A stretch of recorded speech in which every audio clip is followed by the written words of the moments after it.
অভিনেত্রী ও নির্মাতা মেহের আফরোজ শাওনকে গ্রেপ্তার করা হয়েছে। রাতে ধানমন্ডি থেকে তাকে গ্রেপ্তার করা হয়েছে বলে জানিয়েছে ডিএমপির গোয়েন্দা শাখা ডিবি।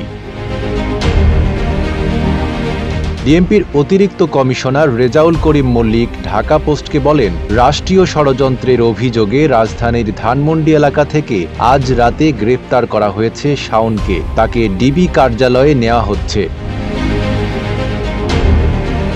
ডিবি হেফাজতে তাকে রাষ্ট্রীয় ষড়যন্ত্রের ব্যাপারে জিজ্ঞাসাবাদ করা হবে।